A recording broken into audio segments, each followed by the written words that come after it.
उस क्षण सरस्वती जी हिम शिखरों से टकराते हुए अपना मार्ग बनाती हुई बड़ी ही तीव्र गति से बह रही थी।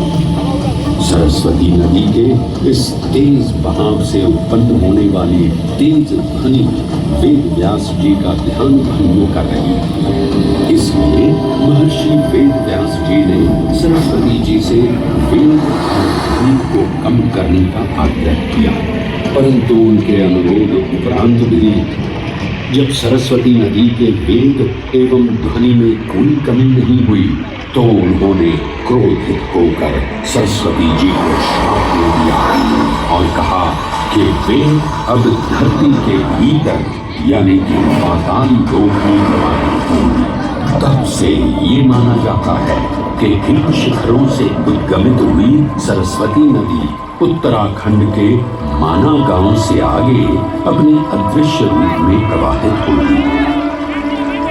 आगे चलकर यही अदृश्य रूपी मां सरस्वती प्रयागराज में गंगा एवं यमुना नदी से मिलकर त्रिवेणी संगम को पूर्ण करती है।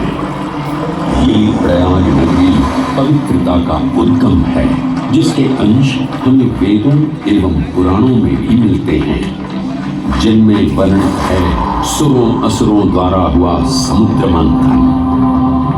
अमृत प्राप्ति के लिए सुरों और असुरों ने एकजुट होकर क्षीर सागर का मंथन किया, जिसके संदर्भ में पुराणों में विभिन्न कथाएं देखने को मिलती हैं। उन्हीं कथाओं में एक कथा महर्षि दुर्वासा और इंद्रदेव से संबंधित है। इस कथा के अनुसार ऋषि दुर्वासा ने इंद्रदेव से प्रसन्न हो उन्हें पारिजात पुष्पों की एक दिव्य माला भेंट की, जिसे इंद्रदेव ने साधारण पुष्पों की माला समझ स्वयं धारण न कर उसे अपने वाहक गजराज ऐरावत के मस्तक पर रख दिया। पल भर में गजराज ने वो माला धरा पर गिरा उसे अपने पैरों तले रौंद दिया। ऋषि दुर्वासा से ये अपमान सहन न हुआ और उसी क्षण क्रोधित हो उन्होंने इंद्रदेव को श्राप दे दिया। हे अहंकारी इंद्र, तेरा इतना दुस्साहस कि तूने मेरा अपमान किया। जिस वैभव एवं शौर्य पर तू इतरा रहा है, क्षण भर में ही तेरा ये वैभव, प्रतिष्ठा, शक्तियां सब नष्ट हो जाएंगी। अत्रि पुत्र दुर्वासा समस्त देवगणों को चीर होने का श्राप देता हूं।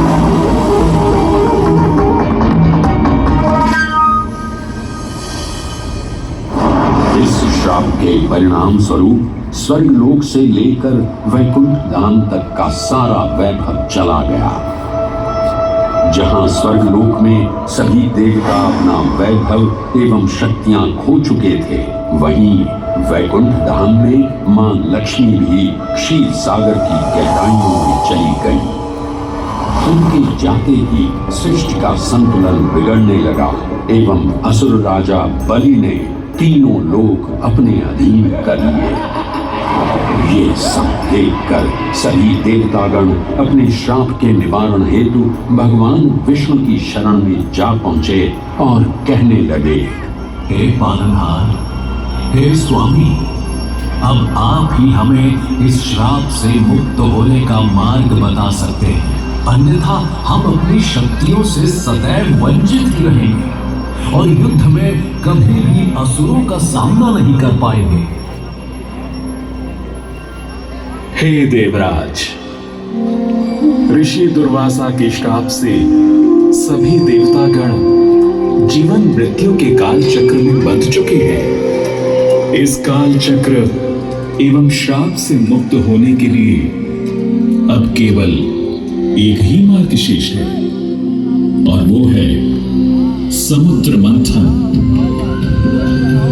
इस समुद्र मंथन से निकलने वाले रत्न ही आपके खोए हुए यश, वैभव और कीर्ति को पुनः स्थापित करेंगे।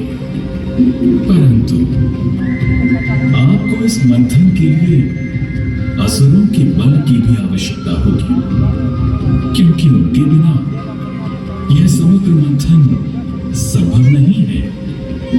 जैसी आपकी आज्ञा प्रभु, हम असुरों के साथ समुद्र मंथन करने के लिए तैयार हैं।